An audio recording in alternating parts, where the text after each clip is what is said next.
Previously on Two Past Midnight. I'm looking to trade one of these lever actions. What? We have 5. I don't think this is the same thing. This seems like it's cholera. Cholera is still bad. It is bad, but I don't think this is related to the other plague. Okay, so like we've zigzagged here, we've gone here, there's nothing here. How long has it been since we had a success in anything here? And I'm driving myself crazy trying to figure out what's going on. Remember one thing, we're alive. That in and of itself is success. All of a sudden, Chris, Murph hears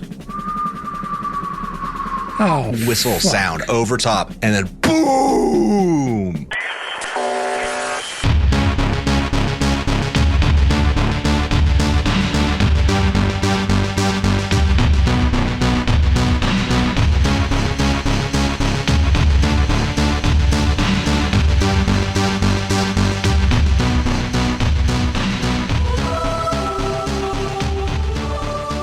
You guys want to get this started?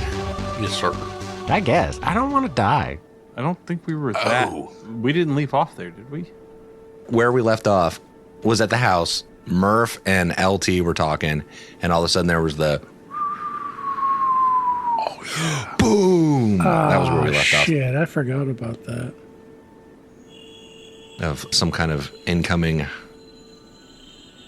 something or another. Oh, that's right, because Murph went, oh, fuck.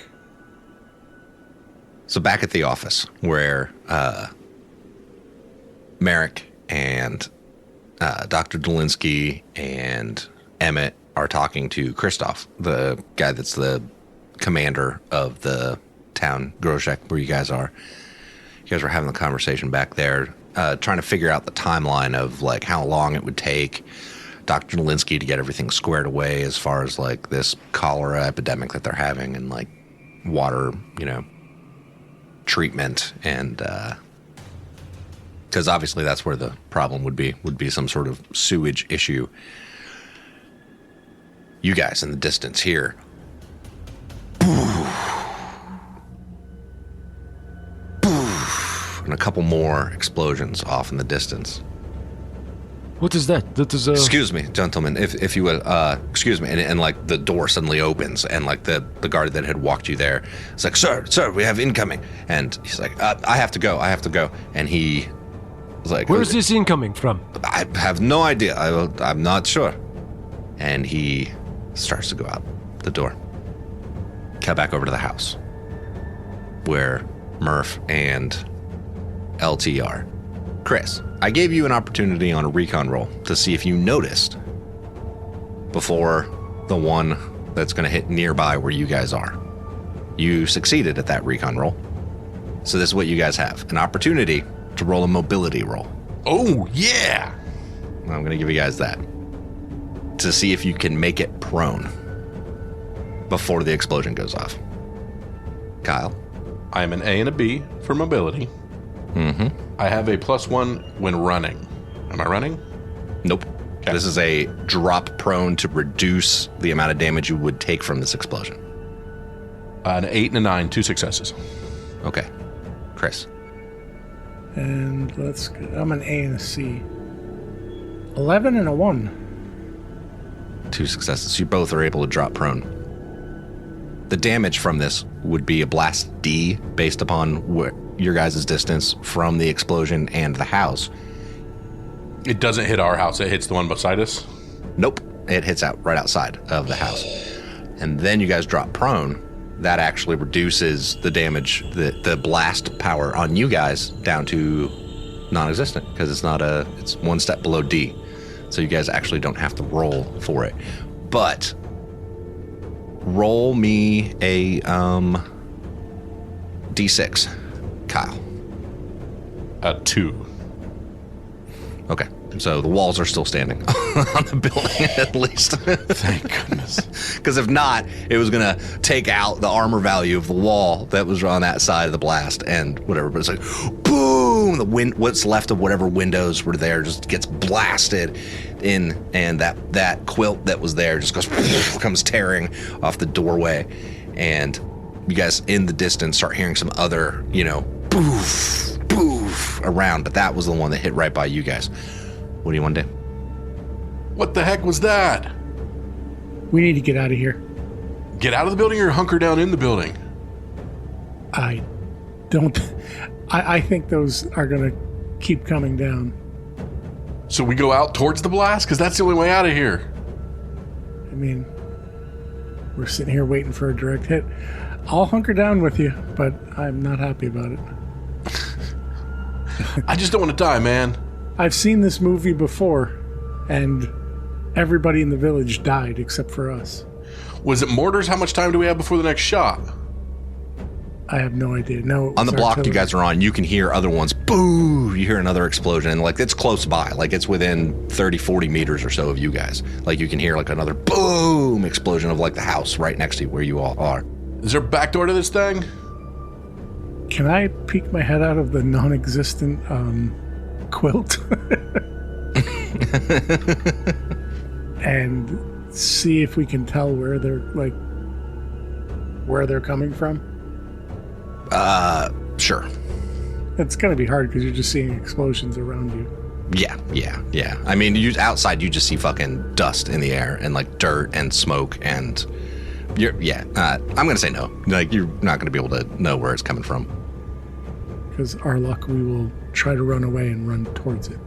Is this thing got a back door or should we just find a corner? I fucking hate artillery.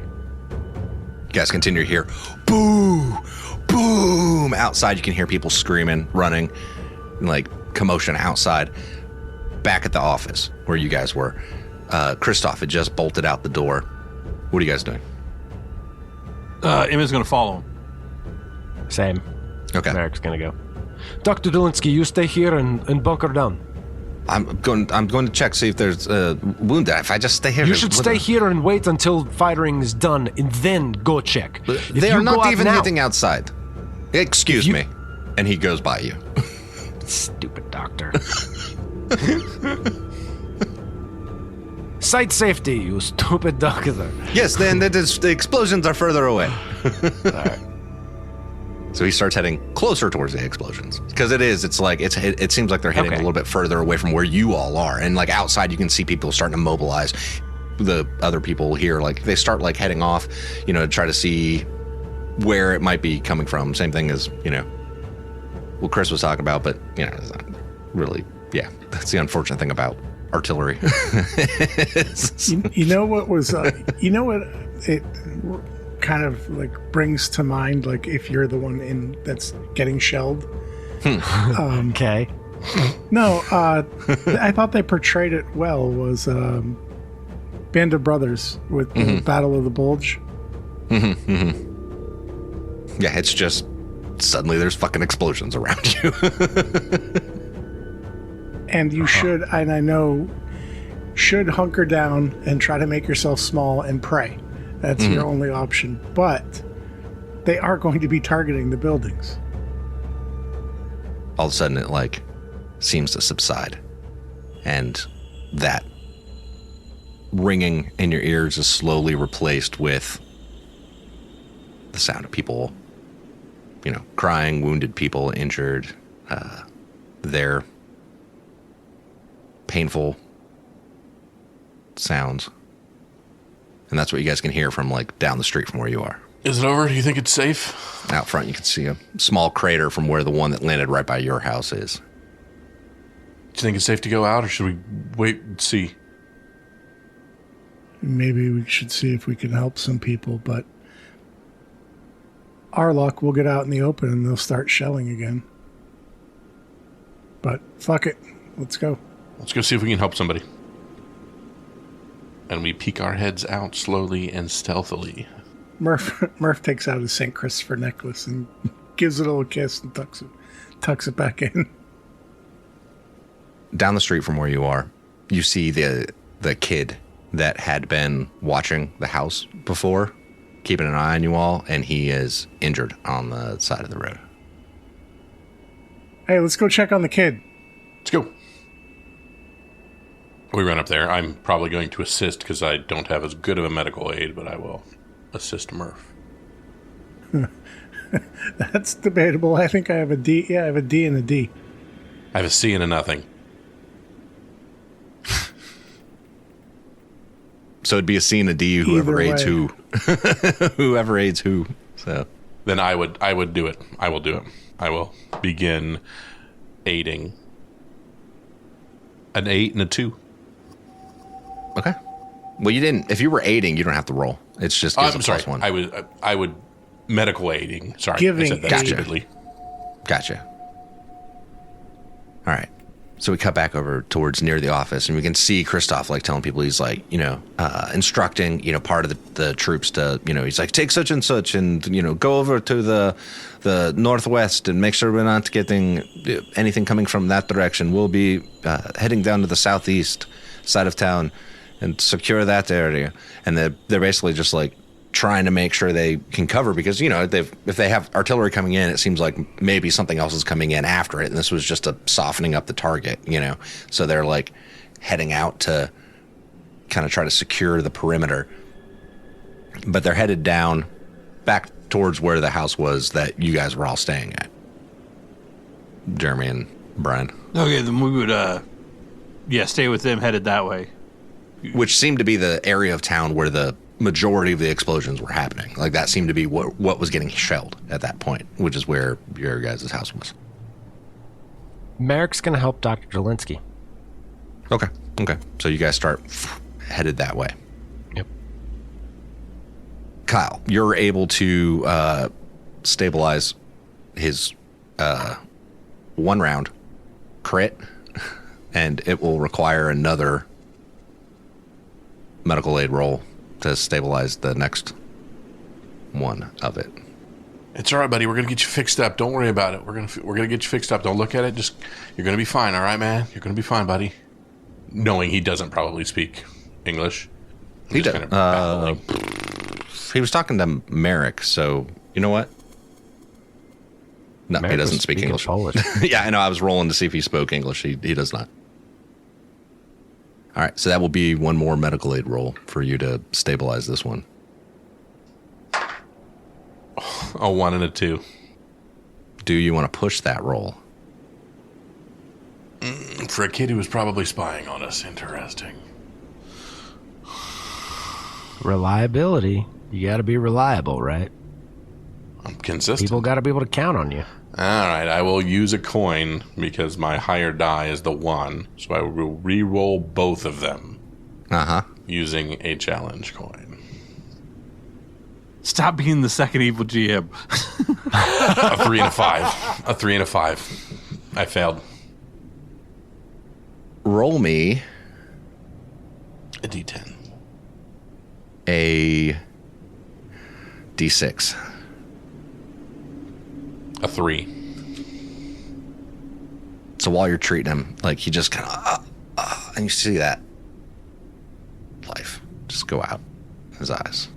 And that's about the point when Dr. Dolinsky would be getting there with Emmett and Merrick.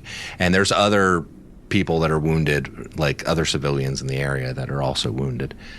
You see an older woman, she's looking around, kind of wondering, and she's like calling out someone's name that you would assume is like her husband's name. And you just see like it's kind of mass casualties at this point. Other than this kid, no one else seems to be like in a they're gonna die right this second kind of mode. It seems like most of the injuries were less lethal than his. He just happened to be in the wrong place at the wrong time. But it also seems like most of the houses weren't really hit. There was just that one house that was right adjacent to you all that got hit. But it seemed like most of the rounds were like near the houses, not exactly hitting the houses. So they weren't very accurate on this if they were aiming for the houses. So Doc, I thought we did everything we could. He was fine 1 second, and then we had the bleeding stopped, and then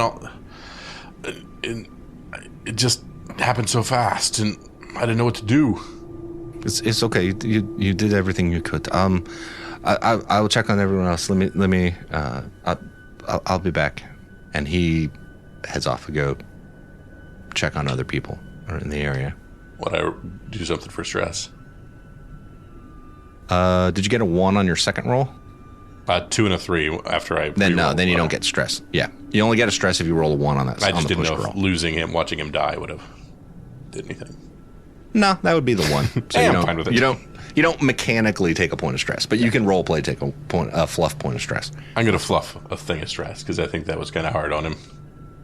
Kind of the almost having him back and losing it, and just kind of the frustration of that being something that he's not good at. Mm-hmm. Chris, you're listening off in the distance because I know you were trying to like see if you could tell where it's coming from, and you don't hear like the sound of like guns getting shot off in the distance. You don't hear anything. It's like eerily quiet. All you can really hear is like that ringing in your ears, still kind of like slowly going away. He's doing his best to look around and see if he can see anything. I guess there's no high ground though. Yeah, no, not really. And he's definitely looking for blue trucks. Mm-hmm, mm-hmm. That's the other thing too. These were not Willie Pete. Willie Pete, yes. Yeah, but you know what? The red X's are a sure fucking coincidence. And when he sees Merrick, that's the first thing he's going to say to him. Emmett, what are you doing? Emmett would be kind of looking around, assessing the situation, seeing, if there's anybody currently injured that needs his help. But really, Emmett is sitting in this moment, like, relatively comfortably, because this is the calm before the storm that he is used to. Mm-hmm. This is that, you have this hit usually, and then the firefight starts. So he's just kind of, his adrenaline's kicked in, and he's just waiting for first contact, after this. Mm-hmm. So what's he doing then in that? He would be making sure that his unit is together, and then he would be doing recon, trying to see it, like, where everyone is setting up at and where first contact might come from. Mm-hmm. And you see the rest of the people that aren't doing the mass casualty stuff right now are starting to head out to try to, like, see if they can keep an eye on the perimeter, secure it to make sure that if anything's coming in, they're ready for it. And they're kind of focusing off to the southeast at the moment. Okay, then that's where Emmett would start heading to. Okay. Murph, you see Merrick. And Emmett, and... That's deja vu all over again, huh? Merrick, I told you the red X's. Yeah, red X's. There are people that need help. We need to secure this site and make sure that people are safe. And Merrick is going around just helping people to either safety inside of buildings or checking them to make sure they're not injured. Okay. All right. So you want to just, like, aid Dr. Dolinsky then? Yes. Okay. 100%. As he's running off, Murph yells to him, "Watch out for a second wave." Yeah, second wave. Okay. And he's off running, trying to help people to safety and get them out of the area. Okay. Yeah, and for the most part, like with the casualty stuff, like they're like evacuating them from the general vicinity of, this, and get them like away from this spot, where the rounds have been coming in. And other than the people that are posting up for security. And what are you going to do, LT? I'm just going to... Honestly, I probably won't do well. I would attempt to help, but I don't think I'd know what I was doing. So I would just kind of run around and see if I could help anybody kind of independently. Mm-hmm. Okay. You see that same older woman that was wandering around and, like, calling out a name, and she comes up to you and starts speaking Polish to you, and she's, like, saying something, like, but you don't speak Polish, right? No. Do you say anything to her, or? Are you hurt? Are you looking for somebody? I don't know what you're saying. Who do you need to find somebody? Is somebody lost? This is useless. I am, and she, like, starts to break into a little bit of English. She's like, I'm very sorry. I am looking for my husband, Alexei. He wasn't he wasn't back yet, but I didn't know if maybe he was around and coming back into town. I haven't seen him in a few days. Have you seen an older, like about my age? And when I say older, I mean she's like in her, you would guess 50s, maybe like mid to late 50s. But so not like real old, but war makes everybody older. So I haven't really seen anybody, but I'll look. You say should have been coming back today, or should have been hopefully back? Yes. Him and his the other two. They were supposed to have come back. I haven't seen them in some time. Would you make sure you're? Someone said be careful of like a whole nother wave coming. So just be careful and keep an eye out. I will look around. I'll see what I can find. Okay. If you see Alexi, please send him my way. I'm going to go towards the center of town. Center of town. Gotcha. Definitely. Thank you so much. And she starts headed towards the center of town, back to the north, where you all had come from. Since those guys left and we were, air quotes here, on watch, I'm going to assume that we have the binoculars. Sure. Yeah. I mean, you guys were all in the same area, so. So, Murph's going to, if there's a standing building, he's going to go to the highest one and try to get on the roof with the binoculars and see what he can see. Okay. Roll me a recon roll. At a negative... Yeah, no, just a flat recon roll, actually. Son of a bitch. 6 and 1, so 1 success. Yeah, you don't see anything. You don't see a blue truck. Yeah, but I mean, what you can see is you can see them. You can see some of the troops, like of the town, like moving out, trying to secure the area, and they're a couple hundred meters out by this point. So you're looking around, and it's like, as far as you can see, what used to be fields, some areas where they've been trying to grow crops again, and but it's just fucking open. Yeah, and those guns can be a ways away. Yeah. It's hoping for anything. Dust kicked up from them leaving, whatever, But no dice. Literally. So this goes on for a little bit of time, and you guys don't hear anything else. You don't hear any gunfire. You start seeing people come back from the security patrols that went out. They're coming back in and like reporting back to this Christoph guy, and they're like talking to him in Polish. Merrick, what were you doing exactly? You were checking on people, making sure people got out of the area, right? Escorting, directing people out of the area. And I mean, he's a police officer, so his police training and kicks in, and he's escorting people out and kind of securing the scene, so that way escorting them to safety. Yeah. Okay. So they were kind of nudging people in the direction of like away from this area towards the center of town. Are you going to go with them that way, or were you staying here? Yeah. Okay. No, he's going to go with them. He's in full on shepherd mode at the moment. Okay.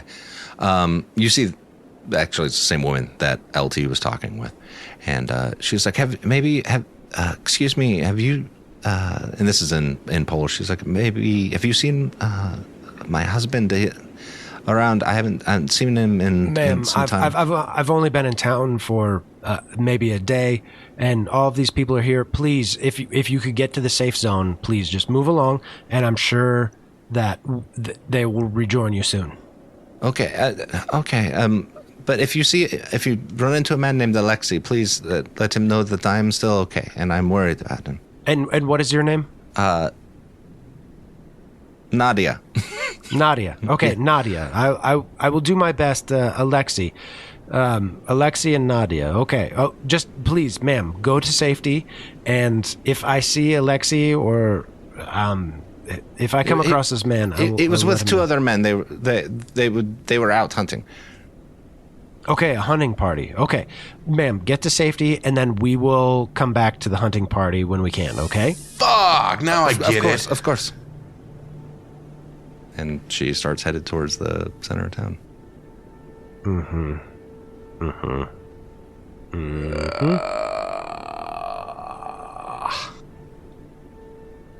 time goes by, and there's that eerie afterwards, kind of waiting for something else to happen, for that next shoe to drop. An hour goes by, there's nothing. You can see patrols checking the tree lines around Chris, like looking for anything, like maybe for an observer or something like that. Yeah, he jumps down and I don't think he met the Christoph guy, because those guys went. But just on observation, can he see who seems to be running the show?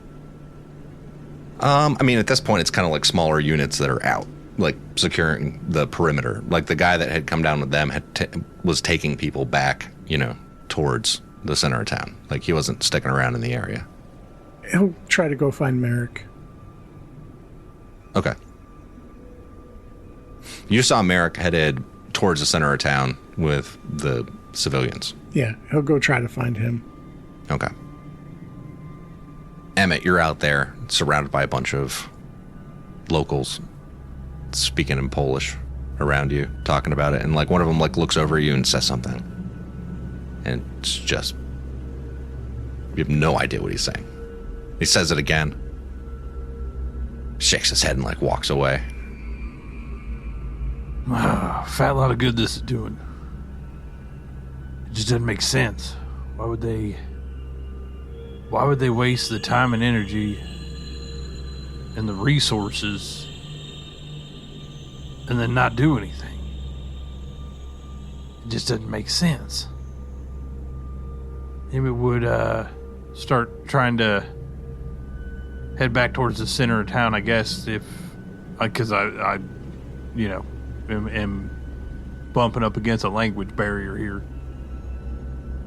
Yeah, you see Murph coming down from on top of the building. And LT, what were you doing? Were you sticking around in the area? Or? Yeah, I was wandering around looking for places to help, and then not putting together who that lady's husband was and looking for him. All right, so the three of you guys are kind of see each other. Murph's coming down. You don't see anybody else, LT, other than the group that had like been escorted. And Emmett, you come walking back towards the house. And you can see, like I said, the house that's like next door to yours had been hit by artillery. There's a crater that's like right out front of the house, like a little ways. Like they were right on the edge of the blast radius, basically, of this. And you can kind of tell by the, explosion that they were pretty fucking close to it. And they were lucky as shit. And probably the one they heard was the one that went over and hit somewhere else, which was just enough time for them to duck and cover. But the three of you see each other. You guys didn't make a chance to see where we think this came from? No clue. No, and it doesn't look like anybody local knows where it came from either. You think this would have been from couldn't have been from Warsaw or do you think there's a camp somewhere close? I mean, I don't think the distance it seemed pretty far away if they're just going to be blanket firing. But it doesn't make a lick of sense to me anyhow, because why waste artillery just to fearmonger people? I mean, right, that's the main thing. There was no follow-up attack. There was no ground gained. What was the point?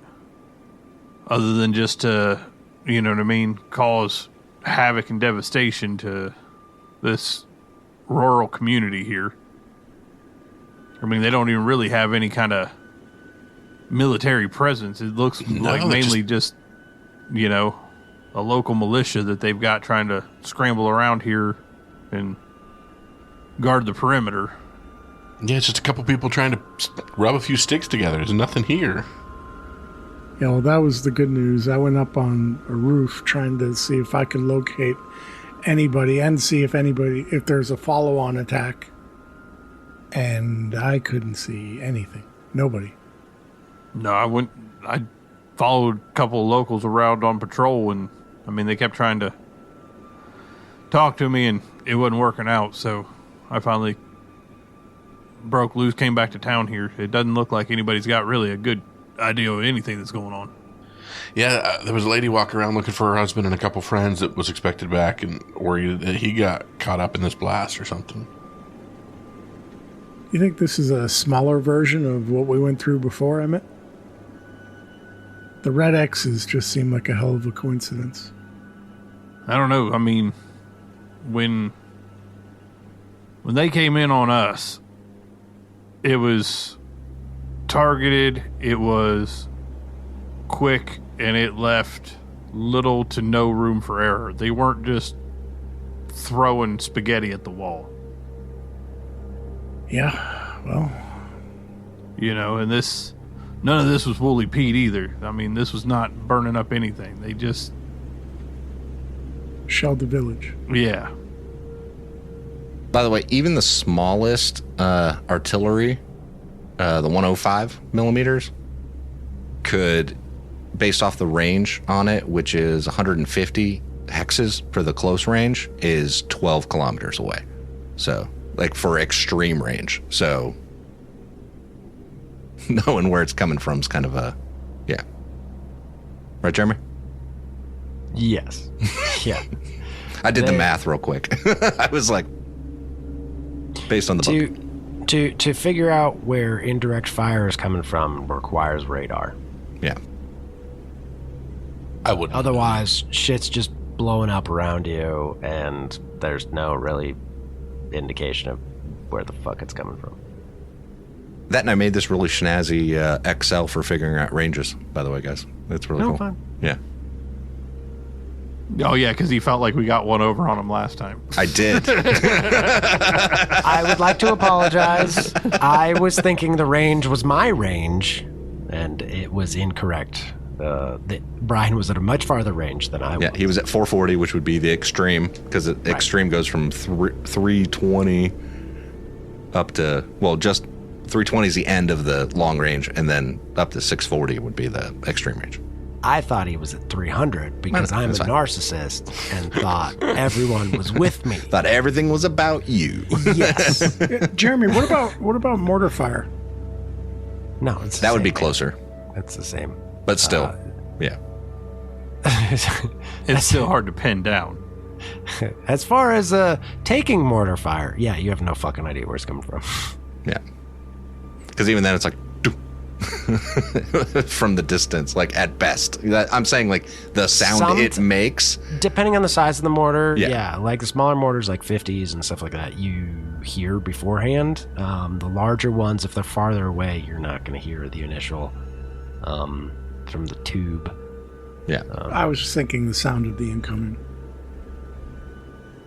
If it whistles, it's not hitting you. It's going over. You actually hear the sound of it going over you. That's what the whistle is. Yeah. The one that kills you is the one you don't hear. Yeah. Such a microcosm for life. I mean, it's probably better that way because you just don't know. It's just like poof. Yeah. Anyway, so three of you are there. Cut back, and Merrick, you're escorting the people. Dr. Dolinsky's with you, and he's kind of like checking people as you guys are moving. And Real quick point of order. The moose, did we divvy that out already? yes, I think so. Yeah. Merrick is going to give all of his rations to that woman because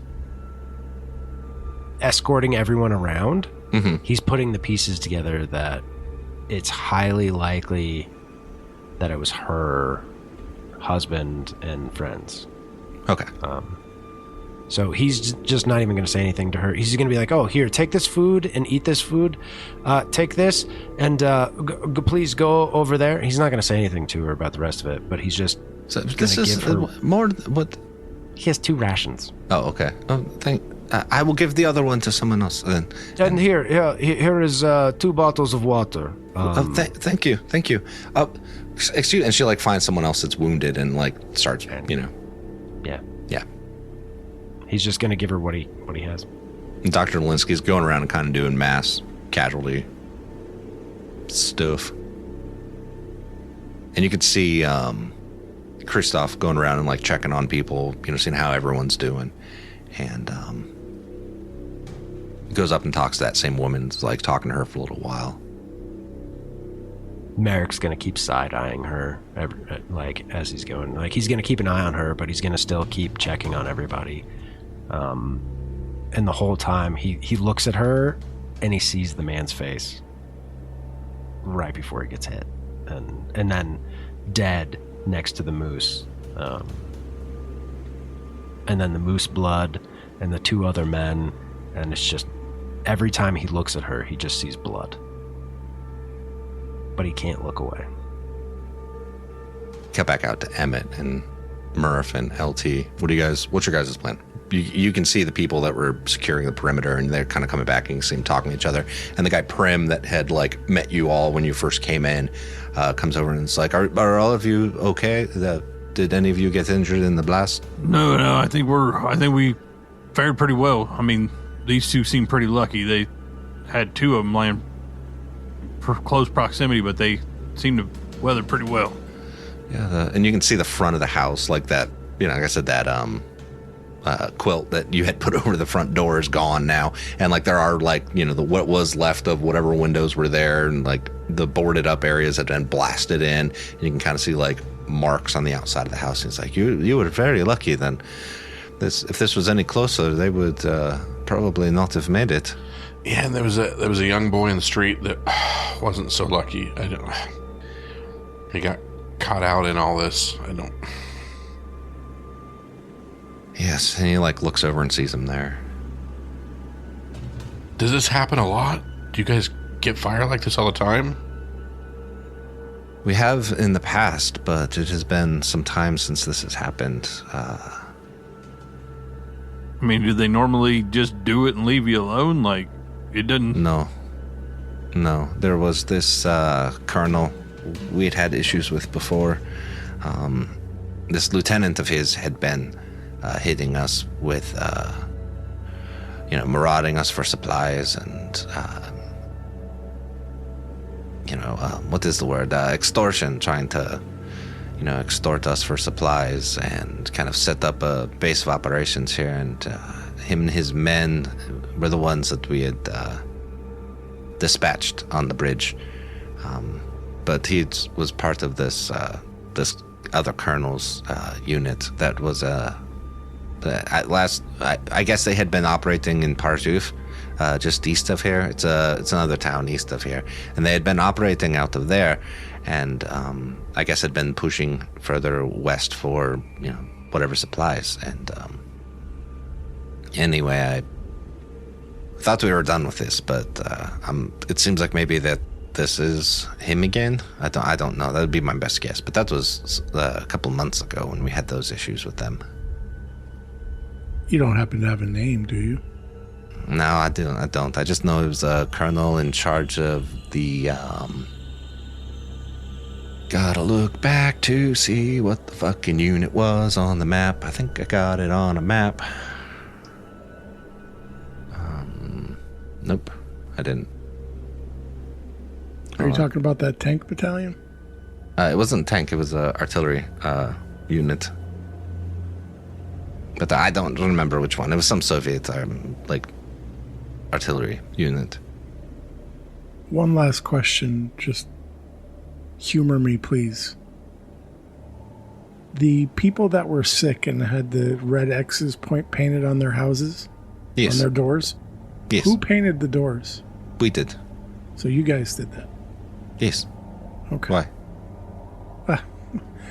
Well, we were in a village not long ago that the day after the red X's were painted, they got shelled by artillery. Oh. I mean, it is a common way of marking houses for quarantines. Yeah, well, the blue truck showed up, painted red X's on the houses, and then the next day they shelled the shit out of the town. Yeah, I mean, we have not seen anything like that, so I don't know. I could be making connections where there are none. Glad to see you're okay, ma'am. Of course. And he goes back off and heads off with everybody else. The rest of his unit. What do the three of you want to do? Leave Leave what? this village. Three of you were standing there. What do you want to I hate to just bail on these people, but like, this doesn't seem safe. Right, and that's why we're not going to bail on these people, because it's not safe. We're going to make sure these people and our people are taken care of, and then we will regroup and figure out where we go from there. How do we make sure everybody's taken care of? We don't know who did. I mean, like, you know, the dead are dead and the living are alive. Let's get the heck out of here. Right, we're going to try and treat what wounded we can. We're going to try and take a head count and help the village in that way and keep things square as far as that goes. Once the dust settles, then we'll figure out where we head from there. I'm just not interested in sticking around for round 2. There is a woman, Nadia. She is looking for her husband, Alexei, and his two friends. They were out hunting. As he says that, he's looking Murph dead in the eye. That's unfortunate. We do not have any further evidence that these are connected. But there is not a lot of places in this area that would have many people. Wait, how would the shelling be connected to that? No, I believe that the three men were killed over moose. I understand that. I thought you were drawing a connection to the shelling. No, the shelling is separate incident. I definitely feel bad for that woman. And the families of those other two men. Yeah. I thought he was going to shoot you. Wait, are you saying the hunters from... Oh. Yes, Bruce. That is what I infer. Even more of a reason to get out of here. We should donate moose meat. I mean... Yeah, I'm fine with it. It's not going to bring him back, but yeah. Over in the corner, like behind you guys talking, we can see Dr. Delinsky going around and checking on everybody. He goes over to that same older woman and he's talking to her for a little bit. And he like looks over at you guys and he's talking to her for a little bit. Merrick makes eye contact with Dr. Delinsky. He waves.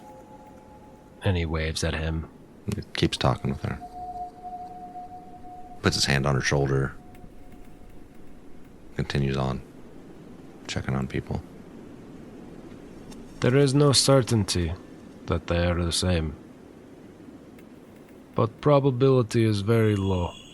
That is, they're not, you know? Those men did not need to die over a stupid fucking cow. You're absolutely right. Neither did you. Maybe in the future going forward, we might start thinking differently about how we try and interact with people. I think you're starting to see a little bit of what we've seen in this world where situations can become touchy over nonsense. And when everybody's just trying to survive, things can tend to escalate rather quickly for no good reason. Mr. Emmett, I told you several days ago, I will continue to be good man. I will hold to that. That's fine. I will entrust that people will behave as people, not like dogs. And that goes for you too, until you act like dog. Absolutely fine. But just so you know, those men had every intention of shooting you on sight. They weren't going to ask questions. Maybe they miss. Maybe. Maybe we don't. This is chance I take. I am aware of what I do. Look, Merrick, I am sorry that woman's husband is dead and his 2 friends. But my job or my responsibility is to try to keep my team, my people alive. I saw a threat to you. I eliminated the threat. I would do it again. I mean, heck, he's done it before in towns we've been in before. It's just kind of something he does. That's part of having him on the squad is, some people die and you're not really sure what he saw, but it just kind of happens. I just want to make it clear that these men were probably just scared. I understand the situation and the context. And I understand the risks that I take. But sometimes doing the safe thing does not make you the good man. Good man, bad man. Honestly, I don't even know what one of those is anymore. You are a well-read man, are you not? You're a college professor, huh? Uh-huh. Those things have not changed. But I've seen good men do awful things. I've seen awful men do good things. Good men that do bad things are bad men. What you do, each and every time, is what defines you. You do bad things, you are a bad man. You do good things, you are a good man. That is how it works. So do you think that goes off of a scales kind of aspect? The right thing is the right thing. Mm-hmm. And if you do the wrong thing... You do the wrong thing. And that makes you a bad man. It does. And that is the thing that we all must live with. I have been Batman. I am not immune to these things. Right. So then we're all just bad men. You are who you are in the moment. So then everybody can change in the moment? Moment to moment? You can change. You're bad, you're good. How can you trust anybody at that point then? You cannot. Exactly. That we can agree upon. By that point, Dr. Dolinsky comes over and he's like, I'm still checking on the wounded, making sure everyone's okay. All of you are fine, right? None of you were injured. I know Mr. Emmett and Merrick are fine. They were with me, but LT. Yeah, we thankfully hunkered down and hit the deck before anything bad happened. So we're doing okay. Good. Do any of you have any first aid? Maybe you could assist me in just patching people up if you don't mind. I will help you, Doctor. Yeah, I'd be willing to jump in and help where I can. Okay. I can assist. Okay. I mean, I can help. I got a C to D. Okay. Happy to help. We see Dr. Dolinsky kind of like lead you guys around, and he's like, okay, if he just needs, some bandages on this and that cleaned up, should be fine. And he kind of is going through the crowd of people, and we see Christoph going around checking on everybody, kind of doing the same thing, and like some of the troops come back in, and Prim, the guy from the gate that you'd been talking to earlier, or not the gate, but the checkpoint into town, is talking to Christoph, and he's kind of like giving him instructions, and he heads back out, and there's this general uneasiness among everybody. You know what I mean? Like they're like, what the fuck's next? You know what I mean? You can just, it's palpable, that weight in the air at this moment. And just everyone's kind of figuring out what that next step is, And the rest of this shift goes along. Kyle, roll me a weather roll. I rolled a 1. It gets cloudy. Because it was sunny, but it is now evening. While we're, going around helping treat people and patch them up, Murph does ask Merrick, unrelated to our previous discussion, do you think there's any chance that the village was shelled because we're here? I think that does two things. It puts a relative importance on us, more than maybe is required. And two, who would know we are here? I mean, yeah, it's unlikely, but my concern is that the people may think that.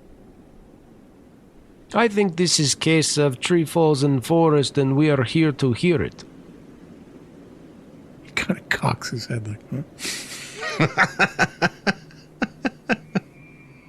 Yeah, sure.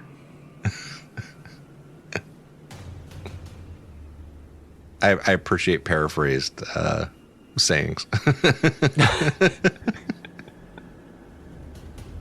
And we're in the evening shift. It starts to get dark, and they start like escorting people to like some other shelters in the area, and like, you know, redesignating. You know, they're like, maybe that area is not the safest one, because a lot of times artillery has a tendency to target a similar location, right? Challenge going.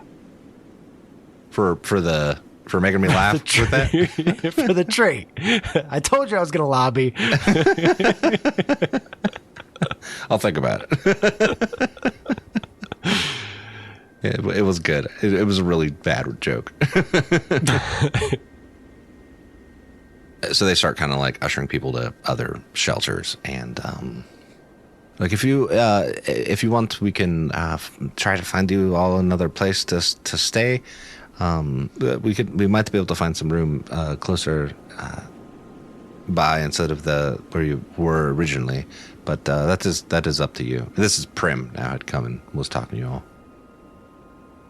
No, I mean we're just trying to pitch in. You guys just got you punched in the mouth here, and we're trying to wipe the blood off your chin. So, I mean we and these men here, we can pretty much sleep just about anywhere.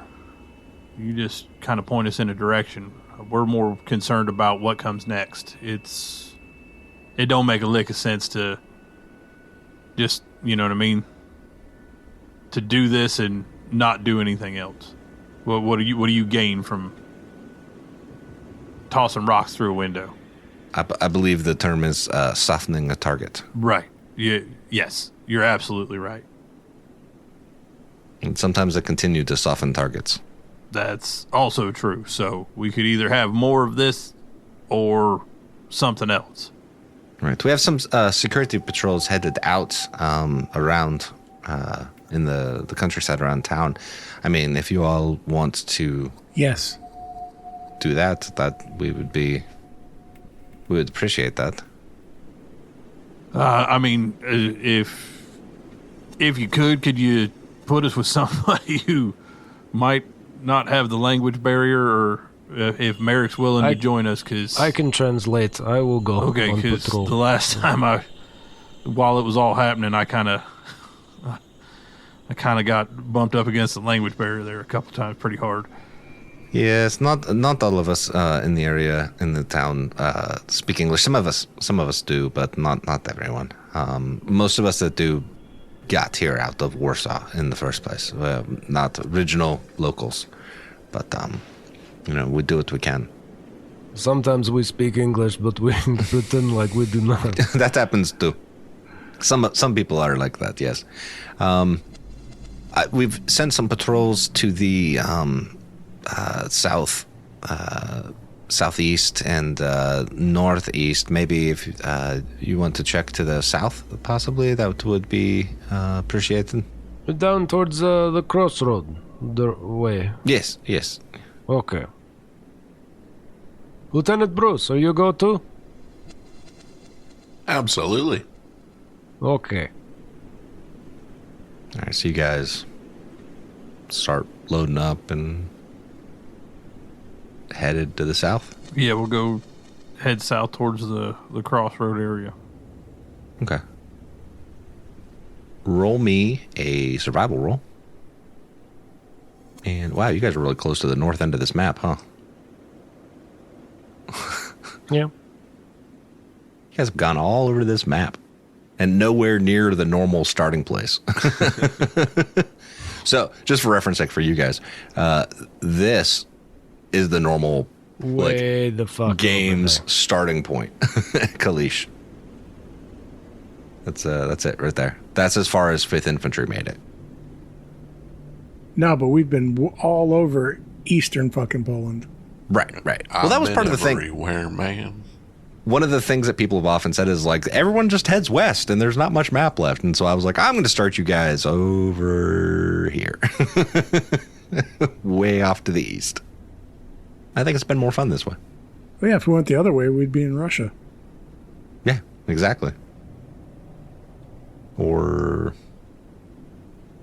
yeah, pretty close.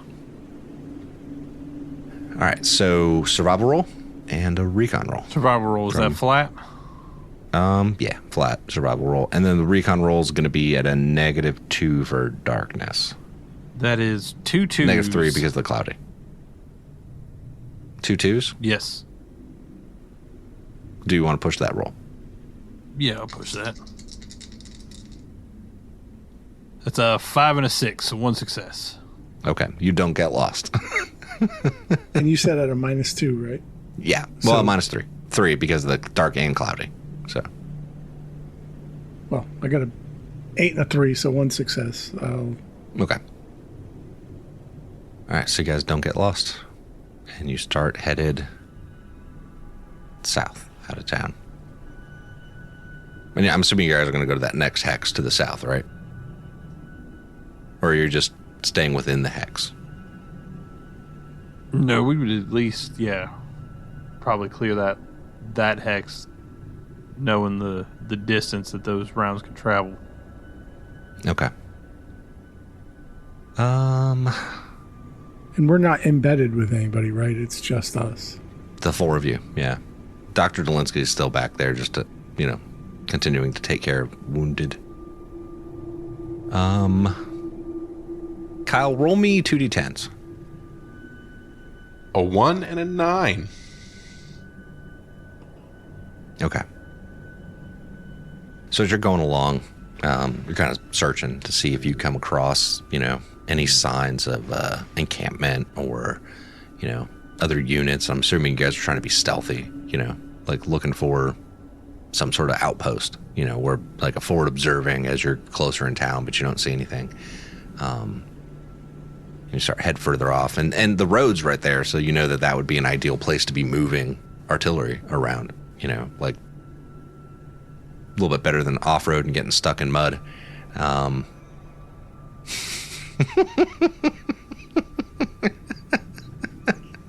Jeremy. And my mic was on mute. You couldn't Yeah. hear me laughing. yeah, I know. I saw you. And so you're going down the road, like near the road, and kind of checking around in the areas by the road to just see if someone had come down the road and moved off artillery somewhere. Chris, up ahead, you see. Actually, roll me. What's the distance on this? Roll me 2d6.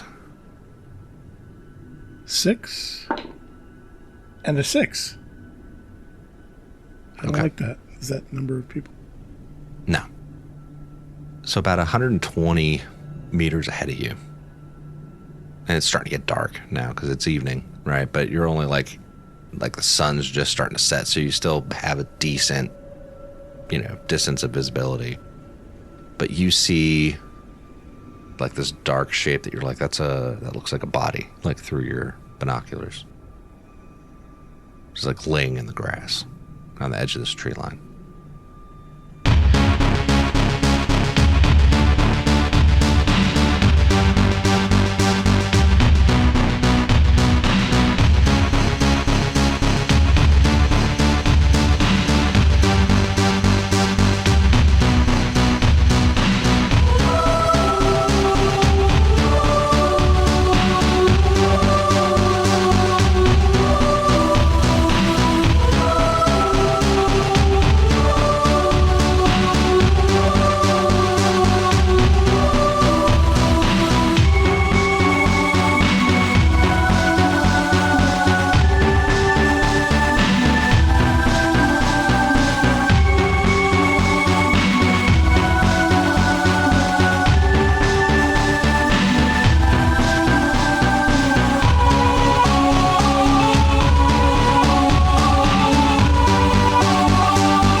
you or someone you love is struggling with combat-related PTSD, please call 877-717-7873.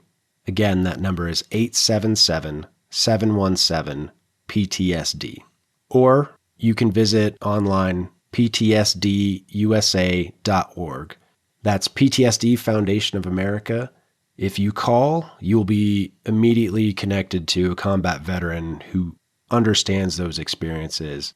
And if you go to the website, they have in-person groups scattered throughout the United States. And if there isn't a peer group near you, they have online peer groups. Again, that's PTSD Foundation of America. If you're struggling, you don't have to go it alone.